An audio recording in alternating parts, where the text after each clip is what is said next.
Bonjour, je suis Pascal. Et je suis Aymeric.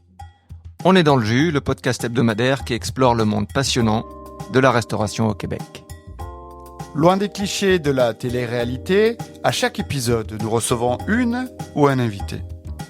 Elle ou il nous partage son histoire, sa passion, ses coups de blues. Allez, c'est parti, on est dans le jus. Dans ce podcast, pendant Montréal en Lumière, on reçoit la plupart du temps des invités dont c'est le premier séjour au Québec. Aujourd'hui, ce n'est pas le cas. Wow. Notre invitée connaît très bien la région puisqu'elle a travaillé pendant 13 ans à Montréal, pendant 2 ans au prestigieux restaurant montréalais Le Club Chasse et Pêche.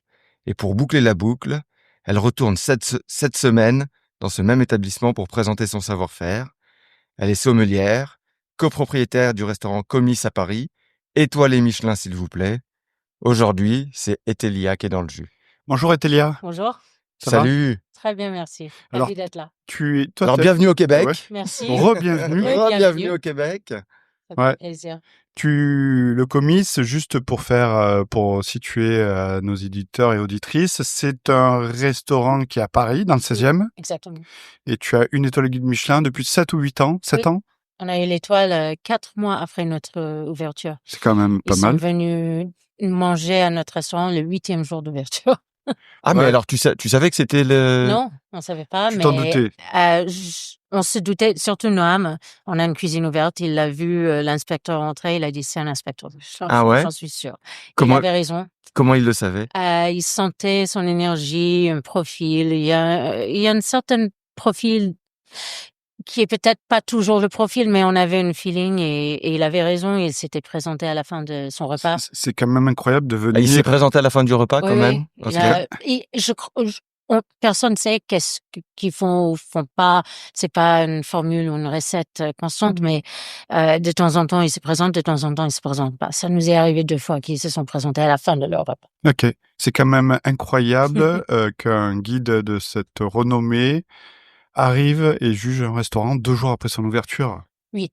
8 jours. Ah, bah, Huit ça jours. va, 8 jours. Ah, 8, t'es en t'as le temps de- place, Ouais. À ce jour, 8 ans plus tard, je n'ai aucune idée comment ils nous ont repérés et pourquoi aussi rapidement. C'est fou Mais parce c'est- qu'il faut mettre en place les équipes, Ouais, corriger les petites erreurs. La peinture était encore en train de sécher. C'était Ouais, c'est vraiment quand même, fraîchement déballé. Et c'est souvent le cas quand il y a aujourd'hui encore plus qu'avant, c'est pour créer le buzz quand on ouvre, il y a beaucoup d'influenceurs qu'on invite et c'est pas forcément une bonne tactique.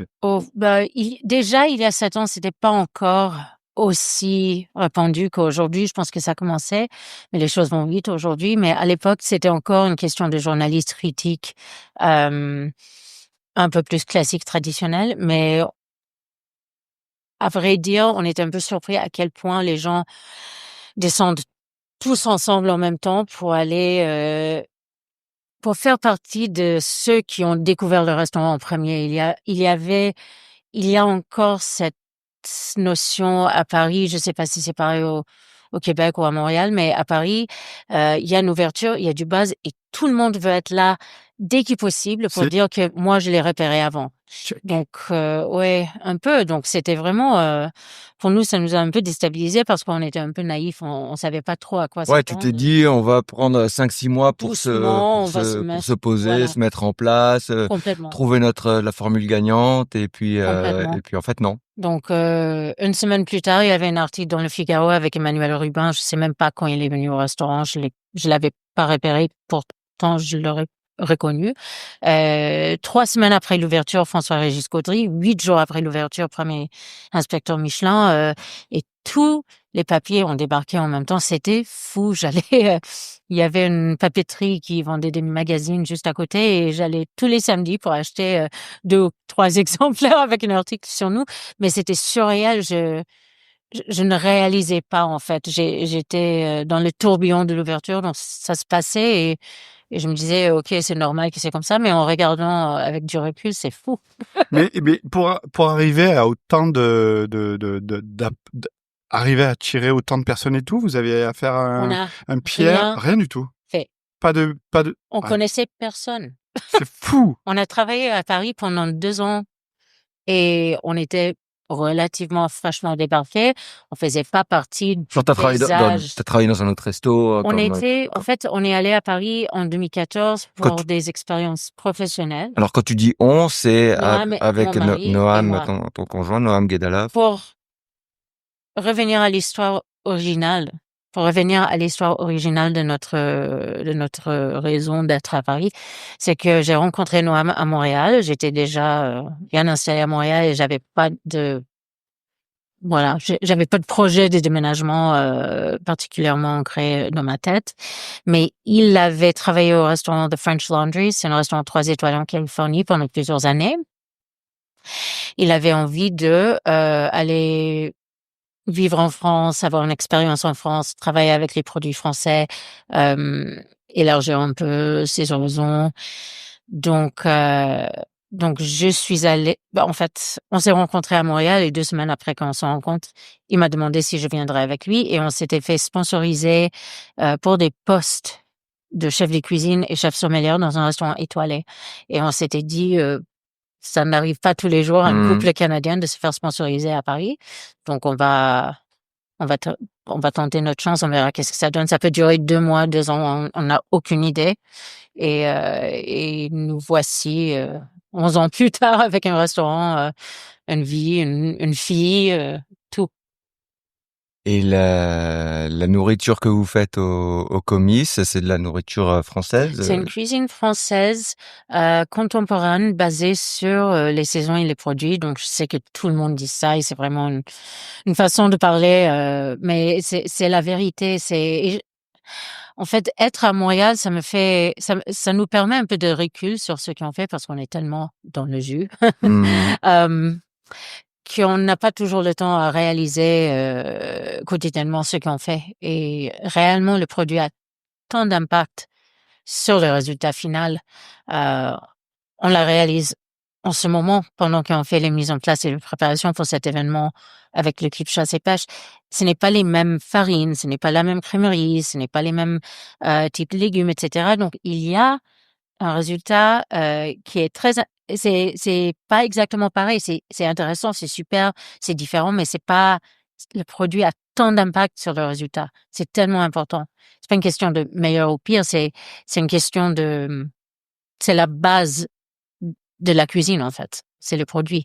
Et donc du coup, on fait une cuisine de saison parce que c'est vraiment ça qui donne le résultat. Alors toi, tu es sommelière. Oui. C'est quoi ton style de vin?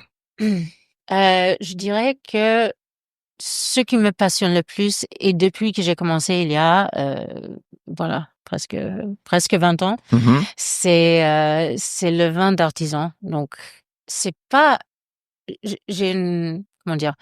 Je suis ouverte à tout. Je suis prête à tout déguster, tout rencontrer tout le monde qui travaille d'une manière artisanale, qui a du cœur. Ça peut être un style très classique, très emblématique d'une certaine région. Ça peut être quelque chose de un peu ésotérique.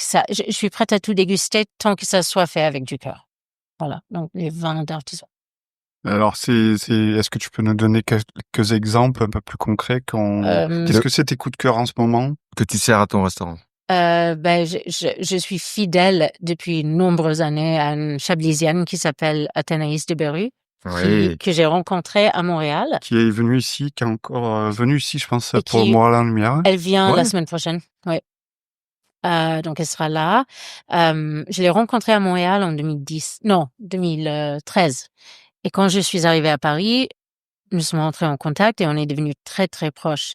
Mais c'était ces vins qui m'ont séduit en premier, et puis nous sommes devenus amis accessoirement. Donc je peux légitimement défendre ma passion pour ces vins parce que c'était la première étape avant qu'on devienne amis. C'est pas juste une blague. Donc c'est un parfait exemple en fait de cette philosophie d'artisanat. C'est quelqu'un qui a repris des terroirs familiales qui étaient exploités par quelqu'un qui louait ses vignes et le contrat s'est arrêté. Elle a décidé de retourner à la base parce que le village c'est Berru, donc sa famille est là depuis plusieurs siècles. Et elle a décidé de lancer ce projet de vinification dans son village avec les terrains familiales. Et c'est l'antithèse de ce qu'on a souvent vu à Chablis, du vendange mécanique sur des gros volumes, beaucoup de rendement. Elle était parmi les pionniers de réduire les rendements, concentrer les vins, vraiment essayer de faire la notion de produit de terroir à Chablis, c'est déjà bien connu, mais c'était une approche qui était un peu différente et presque risquée à l'époque. Et aujourd'hui, il y a beaucoup plus de gens dans la région qui travaillent comme ça, mais ça me passionne, ça m'emballe. Je suis allée voir, je la connais bien, je visite régulièrement, je déguste au cours de plusieurs années. Ça, c'est magnifique de pouvoir tisser ce genre de relation parce que la proximité le permet. Mais pour rejoindre un peu ce que tu disais sur Chablis, sur l'appellation, c'est un peu des paradoxes. Enfin, dis-moi si tu es d'accord avec ça. C'est un peu un paradoxe en France, en tout cas, sur l'AOC, où les AOC ou les appellations très connues, en fait, finalement, peuvent tirer un peu le vin vers le bas, parce que est-ce que ma question, c'est est-ce que tu es d'accord que ça peut tirer le risque, ça peut En tirer vers fait, le c'est une bas? question de se reposer sur ses lauriers. Les gens se disent: «Mais je n'ai rien à prouver parce que j'ai» peut-être ils le croient même. C'est peut-être même pas une question de vouloir prendre avantage des gens en disant, «J'ai pas besoin de trop, travailler». Je pense pas que c'est ça. Je pense que la plupart des gens, ils se disent: «Ben, on a des terroirs de qualité, on va les travailler correctement à peu près et ça va être bien». Il y a des gens qui, pour eux, c'est juste un type d'entreprise et ça n'a jamais été vraiment un sujet pour eux. Mmh. Peut-être ça fait partie de leur culture, depuis quelques générations que la vente, hem, que la vente de leurs produits n'était pas une question de, conviction.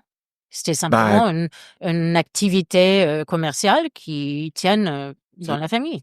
c'est Donc ça, c'est pas méchant, c'est pas forcément c'est une sorte d'ignorance ou une d'habitude. Ça marche, habitude, pourquoi ça changer marche. quelque chose qui Absolument marche? et c'est sûr, je pense que dans des régions où la renommée est telle qu'ils ont pas trop besoin de pousser pour faire leur vente, c'est plus répandu. Évidemment, dans des régions qui sont moins prestigieuses, moins valorisées, par un public en masse, tel que le Languedoc ou le Roussillon ou, heu, à une certaine époque, jusqu'à il y a 10 ans ou 15 ans, le Jura, mais ça a complètement changé et ça, c'est incroyable de voir ça au cours d'une carrière, comment une région peut devenir En 20 ans, non mais c'est fou les Alors prix. pour alors expliquer c'est quoi l'évolution qu'il y a eu en Bah, 20 quand ans? j'ai commencé en 2007 dans le vin, je vivais à New York à l'époque, et j'ai assisté à la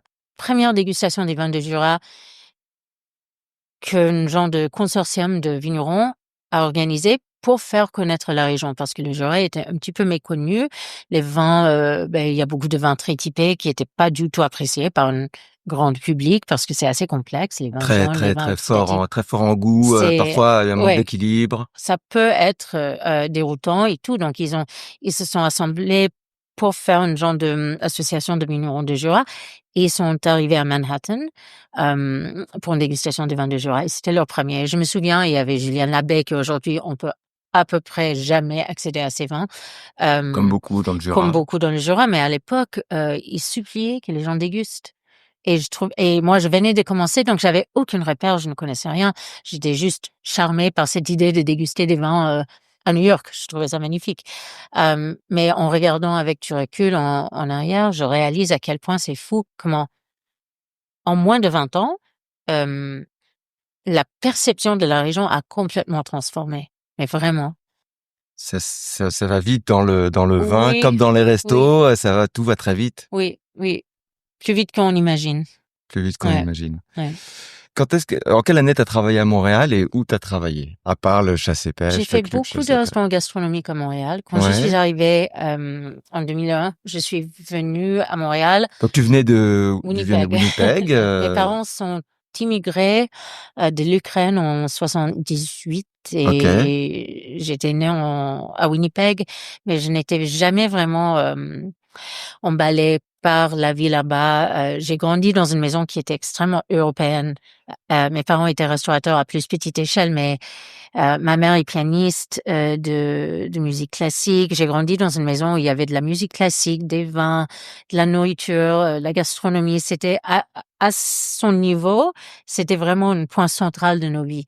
Et le monde à l'extérieur de la maison était moins. Je me reconnaissais pas vraiment dans le monde où je vivais. Mhm. Et quand je suis arrivée à Montréal, je suis venue pour suivre une carrière de chant lyrique, en fait. Ah oui? Et donc la restauration était toujours quelque chose qui finançait mes études Mhm. à cette époque-là. Et j'ai eu la chance de tout de suite commencer à travailler au Club des Pins, qui était sur Laurier-Ouest, juste après que Martin Picard soit parti pour ouvrir Pied Cochon. Donc tout de suite, j'ai atterri au Club des Pins. Par la suite, j'ai eu l'opportunité de travailler au Caprice de Nicolas, qui à l'époque était sur Drummond, qui était vraiment l'expérience classique française que à cet âge-là, à 24 ans, c'était extraordinaire de travailler à cet endroit-là. Après, j'ai travaillé au Bronte. Et après, je suis partie à New York pour essayer de continuer la courbe de ma carrière en chant, Mhm. mais finalement, je me suis rendu compte que ça allait pas aller jusqu'au niveau que je souhaitais, et donc j'ai décidé que plutôt que faire ça à tierce niveau, que je préfère faire quelque chose d'autre. Et dans le vin, je retrouvais les mêmes qualités que je recherchais dans le chant lyrique, les rencontres, parler des langues, un apprentissage constant, une ouverture sur le monde, l'opportunité de voyage, la capacité de rencontrer des différentes cultures, etc. Donc tout cela existe dans le vin. Et je me disais, bah, s'il y a une autre chose qui va m'apporter ces choses qui m'intéressent et qui me passionnent, ça va être le vin. Donc j'ai décidé de retourner à Montréal, et c'est là où j'ai eu l'occasion de rencontrer Hubert, qui m'a invité à travailler au Club Chasse et Pêche. Hubert Marsollet, Oui, un Hubert grand Marsollet, monsieur de la restauration montréalaise. effectivement. Et c'est lui qui m'a poussé à faire une formation de sommellerie, qui était absolument extraordinaire parce qu'on était nombreux dans l'équipe d'aller tous à l'école de sommellerie, à l'école hôtelière de Laval. On a tous un certificat, un diplôme ASP sommellerie. Et je travaillais ici dans un restaurant avec plusieurs sommeliers chevronnés qui me tiraient vers le haut parce que ils étaient beaucoup plus avancés que moi, et ça m'a tellement, j'ai tellement appris au sein de cette équipe, et ça m'a donné une clé que je recherchais dans le chant lyrique que je n'avais jamais obtenue, et ça m'a tellement, ça a rempli une grosse ambition que j'avais en moi, c'était d'avoir de l'autonomie professionnelle dans mes repères. C'est-à-dire que dans la dégustation, c'est ici au Club Chasse et Pêche que j'ai appris à déguster et être confiant en moi et mes goûts et ma capacité de juger. C'est toujours subjectif, il n'y a pas de question de ça. Mais ça m'a donné les bases qui me servent jusqu'à aujourd'hui, qui continuent à me servir, et de me donner les capacités de faire des rencontres plus haut niveau à Paris, parce que j'ai appris ça ici. C'était vraiment la clé. Alors, je me permets de faire une petite aparté parce que tu as évoqué la qualité des sommeliers au Chasse et Pêche. Et, il y a quelques jours, donc là on est quoi, le 25, le 26, Il y a quelques jours. 24. on est non, on n'est pas le 24. C'est vrai? 5. 25. On est le 25 février. Oui. Il y a 5 jours. Il y a le sommelier Du Chasse et Pêche. du club Chasse et Pêche, Joris, qui a été élu meilleur sommelier des Amériques. Waouh, c'est vraiment. Donc on peut imaginer que l'entraînement que tu as eu quand tu étais ici, même si c'est pas la même personne, on voit qu'il y a quand même toujours la même politique de Ouais, pousser vers il y a le une haut, culture du vin. Oui. Il y a Ah une. oui, c'est Alors, je sais pas. unique. Il y a une carte des vins cachés ici pour les. Ce Ah, que- j'ai pas le droit. Mais il m'écoute pas là. Non, il y a Ils ont vraiment quelques une perles, je culture pense, oui, oui. de très bon vin ici. Et ça m'impressionne tellement. Même aujourd'hui, je retourne pour la première fois depuis 16 ans à ce restaurant. Nous sommes venus dîner, souper, Ah oui, ah souper, oui. samedi soir, et j'avais oublié à quel point même les serveurs qui ne sont pas sommeliers sont tout à fait capable à se débrouiller avec la carte d'une manière tellement aisée et c'est vraiment unique. Il n'y a pas beaucoup d'équipes comme ça. Joris était notre premier chef sommelier à Comice. Ah Ah ouais? ouais! Joris, en fait, Ah, je le c'est connais depuis incroyable. longtemps. Il est venu quand j'ai travaillé au Lawrence. Ouais. J'étais leur sommelière pendant presque 4 ans avant Mmh. de partir en Europe. Et il venait au Lawrence et il était encore jeune, gros yeux, voulait tout apprendre, déguster. Il était assez passionné. Je trouvais ça vraiment impressionnant parce qu'il était assez jeune. Et quand nous avons décidé qu'on allait ouvrir le restaurant, on était un peu en contact et il était prêt à une expérience à l'étranger et donc du coup, il est venu, travailler avec nous pendant presque 1 an. Ah ouais, quand même, hein, c'est Génial. Oui, il était là quand on a gagné l'étoile, c'était vraiment, c'est intéressant. une Donc il y a aussi ouais, il y a une ça. sacrée histoire, dis donc, Ouais, là-dedans, hein. ouais.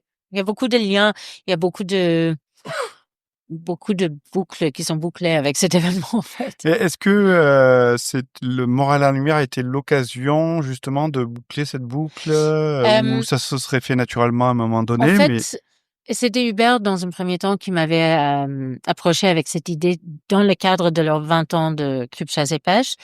Il m'a contacté parce que, dans leur équipe, ils cherchaient un peu des idées de comment est-ce qu'on va fêter cette réussite monumentale quand même vous savez, vous étiez dans la situation d'arriver à 20 ans et encore vivre et être debout et non juste vivre, mais vraiment, rayonner. fleurir comme ils font, c'est absolument exceptionnel et moi je le sais mieux que personne parce qu'étant restauratrice, je suis extrêmement sensible au sujet.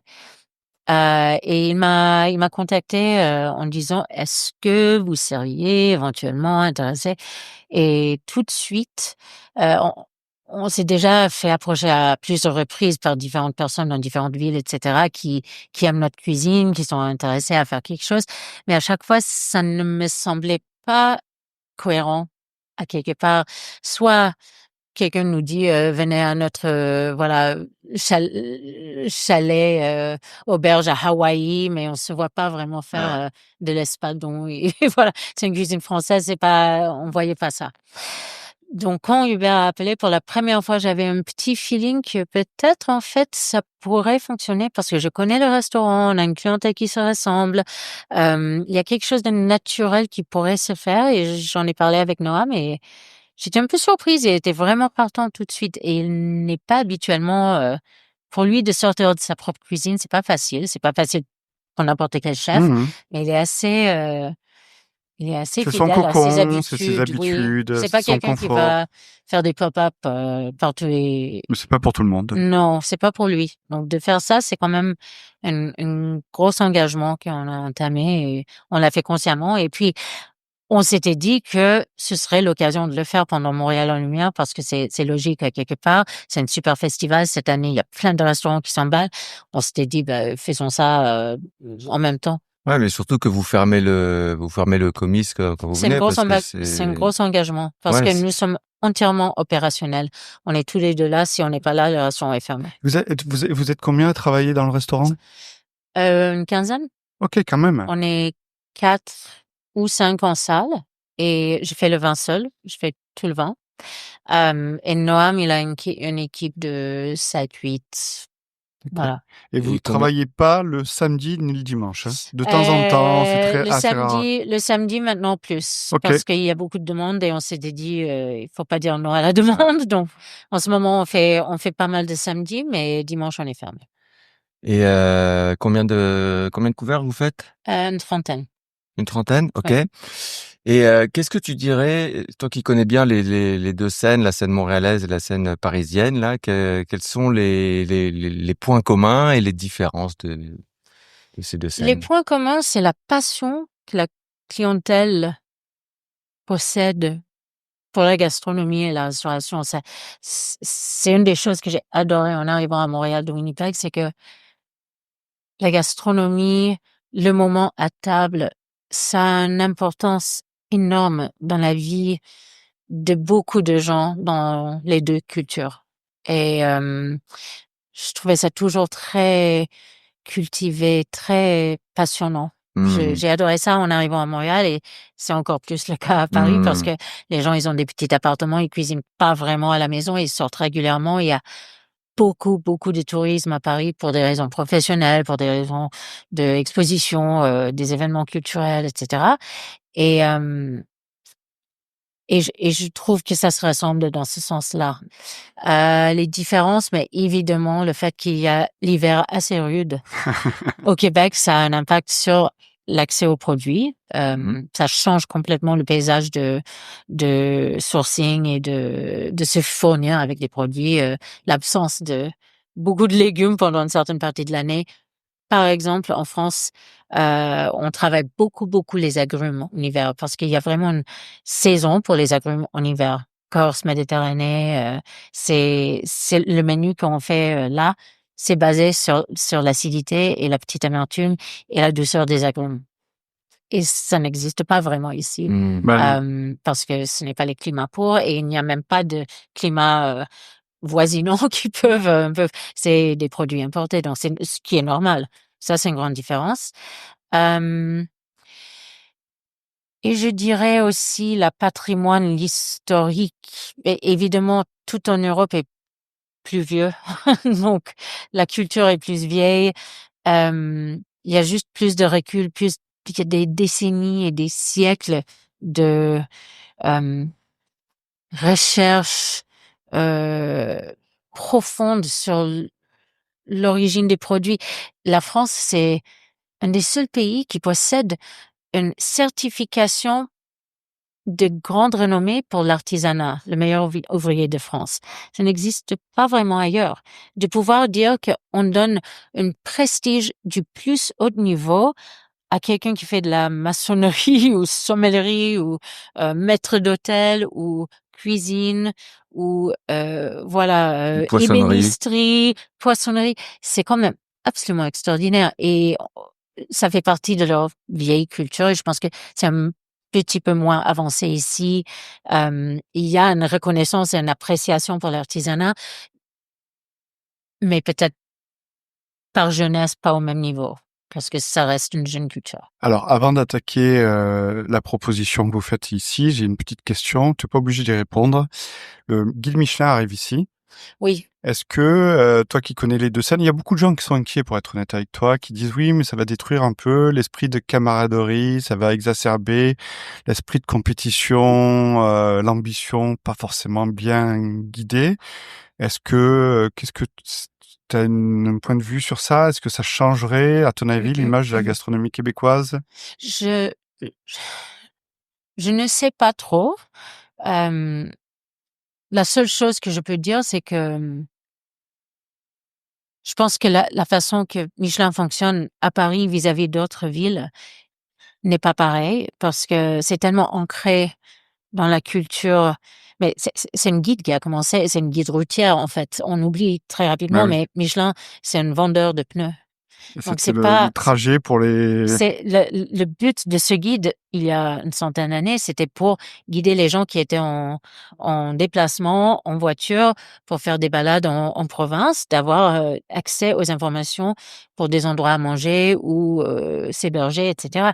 Donc avec le temps, le Michelin s'est installé dans les villes, notamment à Paris, et c'est devenu quelque chose de différent, mais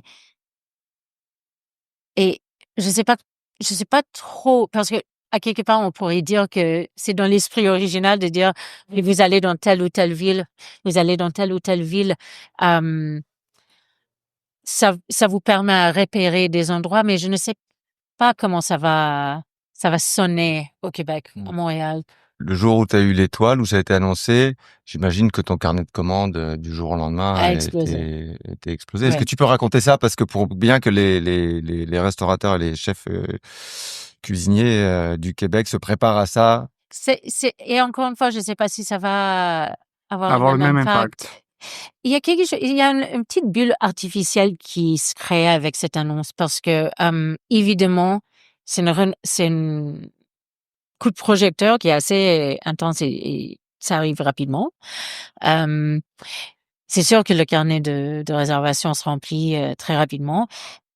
À Paris, il y a beaucoup de gens qui aiment suivre les nouveautés. Donc, il y a l'effet, comme avec une critique gastronomique, où il y a une petite période où c'est très, très, très intense parce qu'il y a beaucoup de gens qui veulent tous découvrir la nouvelle étoile.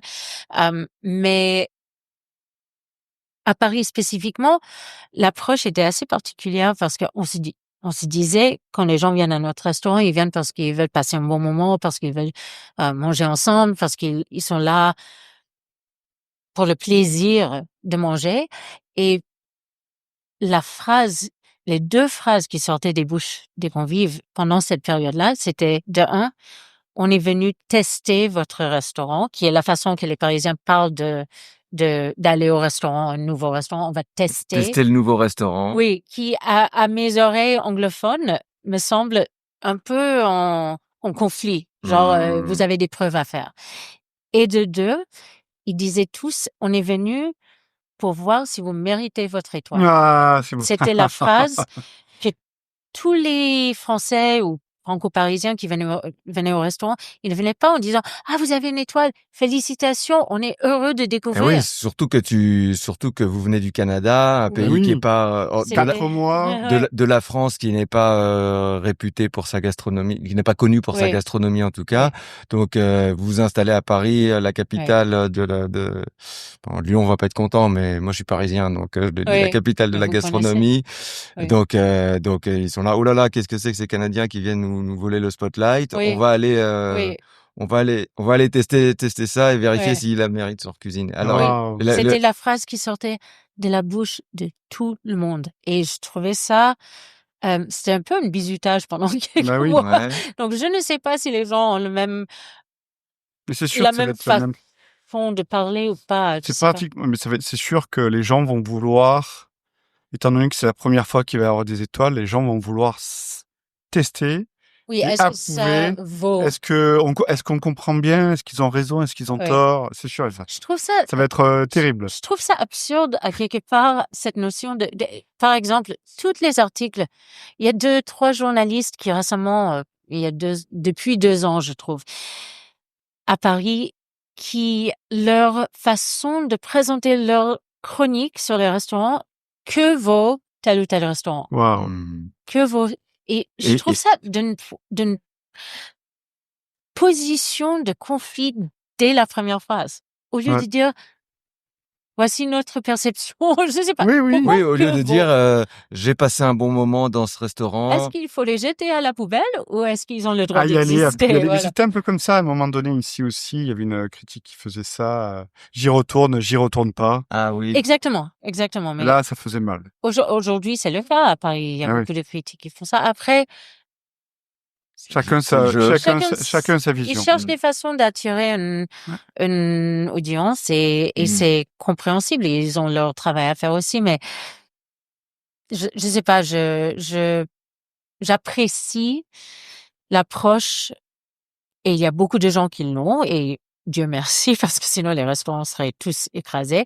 Et j'apprécie l'approche de bienveillance. Je pense que si tu as un restaurant, c'est parce que tu Tu veux travailles partager. très fort. C'est le partage. Il y a peu de monde qui ouvre un restaurant pour Vendre de la merde. des raisons de réussite financière. Oui. Voilà, ils le font plus par passion. Il faut Peut-être, mais ils changent d'avis très rapidement. Voilà, donc il faut les laisser un peu, il faut leur donner un petit peu de souplesse parce que c'est dur. C'est un métier très, très difficile. Alors, est-ce que tu peux, ici, la collab, t'as choisi, vous êtes venus en couple déjà, donc je suppose qu'il y a un accord mets-vin qui va être Exactement. important. Ouais. Vous avez travaillé le menu sur les vins que tu allais présenter. On présente notre menu tel qu'il est à Paris, notre menu d'hiver. Donc on a fait quelques petits ajustements. Par exemple, on travaille pas le veau corse, on travaille le veau de Québec. Il y a certains produits, pas beaucoup, mais quelques produits qu'on ne peut pas avoir ici. Mais grosso Comme modo, lesquels, par exemple? Les citrons, tu parlais des citrons. on va pouvoir trouver des agrumes de qualité. on a trouvé les produits de qualité qu'il nous fallait pour faire les ajustements nécessaires. Mhm. Par exemple, on travaille certaines farines des blés de population, des céréales anciennes françaises, mais c'est sûr qu'on fait pas ça ici, mais on travaille des farines québécoises qui sont d'une grande qualité, qui sont magnifiques. À Comice, on fait notre propre pain et notre propre beurre. D'accord. Et ici, on va pas faire notre beurre. Vous avez un boulanger ou c'est les... Non, c'est Noam qui fait tout. Le chocolat qu'on a tendance à utiliser, qui est vraiment un fournisseur spécifique qui fait venir des chocolats d'Équateur qui sont assez extraordinaires et nuancés. On va pas avoir ça ici, mais on va travailler des chocolats de grande qualité qu'on peut obtenir ici. Voilà. Donc, il y a des petits ajustements à faire dans ce sens-là. Mais c'est pas des majeurs. Ok. Non, c'est pas quelque chose qui change fondamentalement Donc, la cuisine. vous faites un 6 services, un 5 services? 5 services. Notre menu signature, c'est pas un menu dégustation. C'est un menu. Donc, c'est un menu gastronomique.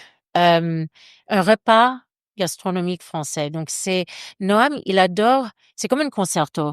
C'est pas une question de une série, une succession de petites bouchées qui sont soit cohérents, soit pas cohérents, pour faire un pastiche un peu ésotérique autour d'une cuisine. C'est un repas gastronomique français qui a un genre de crescendo, décrescendo, qui a un certain sens. C'est une belle façon de parler de ton menu quand même. C'est sa passion, on sent qu'il y a de la musique derrière. Ah ouais, Crescendo, décrescendo. c'est marrant parce que normalement on parle de cohérence, de ligne, et là d'un coup c'est une variation. Tu parles d'harmonie. Oui, mais absolument. Et donc il y a une progression et une décroissance naturelle dans la progression de notre menu. Et c'est notre but, c'est de créer quelque chose qui est complet. Et parfois il y a des gens qui se méfient un petit peu des menus qui ont plusieurs services. Nous, 5 services, c'est pas complètement démesuré. Mais j'ai dit que c'est la différence entre écouter l'album entier ou choisir un morceau, un tube, un top hit. On n'a pas le paysage entier de l'artiste si on n'écoute pas l'album entier. Et l'harmonie vient, pour répondre à ta question, dans les vins. On a la chance, c'est une occasion extraordinaire de pouvoir travailler ensemble depuis maintenant 11 ans. Et on a une complicité naturelle qui s'est installée parce qu'on vit ensemble, on déguste ensemble, on mange ensemble, on travaille ensemble et on n'a même pas besoin d'en parler. Est-ce que vous aimez les mêmes choses ou vous avez des goûts différents? Souvent oui, pas toujours. Mais souvent oui. Ok. Oui. Inévitablement. Alors, parle-nous de qu'est-ce qu'on boit avec ce menu crescendo, décrescendo.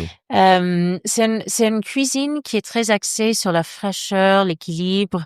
Il y a de la gourmandise et de la légèreté en même temps. C'est une cuisine qui est généreuse, mais avec de l'équilibre. Donc, on n'a jamais l'impression d'être un peu alourdi.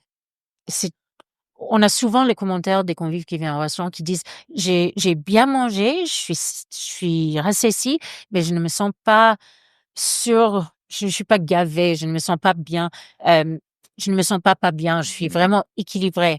Et pour le vin, donc évidemment ça attire le blanc beaucoup. Donc j'essaie de faire une progression de blanc qui a aussi cette crescendo décrescendo qui va de quelque chose avec plus de tension minérale pour commencer avec l'entrée froide qui est souvent un poisson ou une fruit de mer cru. Et puis aller dans quelque chose un peu plus gourmand avec un blanc qui a plus de profondeur, un petit peu plus de richesse.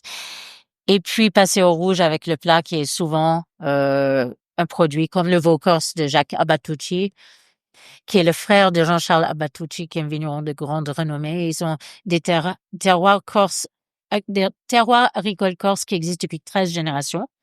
Donc, c'est vraiment un travail de longue haleine qu'ils ont dans leur famille depuis plusieurs générations, par siècles. Donc, je choisis les vins en fonction de ses produits, en fonction de sa cuisine, etc. Est-ce que tu vas proposer le Chablis d'Athénaïs de Beru? Pas à cet événement. J'aurais vraiment aimé, mais le timing ne fonctionnait pas trop bien avec les arrivages. Donc, ah ouais, c'est compliqué de faire venir tes vins ici. Mais non, parce que en fait, Québec, Montréal, ils ont. Alors là, je peux vraiment dire que j'avais vraiment de la chance de travailler comme sommelier à Montréal parce que l'accès aux produits, l'accès aux allocations est extraordinaire. Oui, il y a le sujet de SAQ, importation privée, tout ça. Il y a un peu de distance entre le vigneron et le consommateur à cause de à De cause de la l'océan. distance. Ouais. Voilà, c'est naturel et normal. Mais à part ça, on a accès à tout ici. Et j'ai formé mon palais grâce à cela.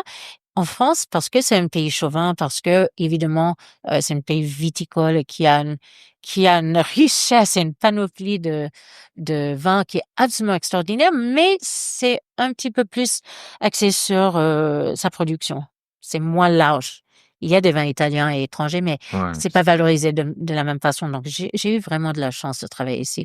Et il y a des allocations que je n'ai pas à Paris, parce qu'à Montréal, il y a différentes relations avec des agents et j'ai pu les accéder, tandis que là-bas, je ne peux pas.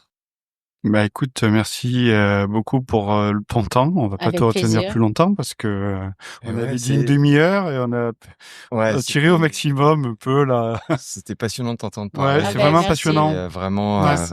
Je suis soulagée. Ouais, ouais. non, mais On aurait pu rester longtemps, mais ça s'agite de plus en Ouais, plus y autour. en On a qui voit travaillent, qu'il y en a qui c'est travaillent. ce soir ou demain Non, c'est demain soir. C'est demain soir? Ouais. OK, OK. donc pas de stress ce soir. Pas de stress Ah, aujourd'hui. Non, quand on est même, stressé. quand même. Ouais, vous êtes On est stressé. stressé? Vous êtes Un peu de stressé? pression quand même. C'est qui le plus stressé? C'est toi ou c'est Noam? Forcément, ça doit être Noam. C'est Mais Noam. il veut toujours, il m'a dit quelque chose ce matin et ça résume un peu son caractère. Il a dit: «Je rentre pas, je fais pas des courses pour avoir fini la course en 8e place. Je fais les courses pour être en première place». Donc il Pas se de met une pression. pression, qui est quand même assez, intense. Bah, ce sera le mot de la fin. Bah oui. Merci, Merci pour tout. Avec plaisir. merci beaucoup, Etelia, de nous avoir consacré un peu de temps. Merci à toi, cher auditeur, de nous avoir écoutés. Si tu veux revoir cet épisode et puis revoir Etelia qui parle avec un sourire ouvert et des yeux qui pétillent, regarde, on va publier cet épisode sur YouTube. Si tu veux nous suivre, l'actualité d'On est dans le jus, on est sur Instagram. Restez dans le jus. Ciao. Ciao, ciao.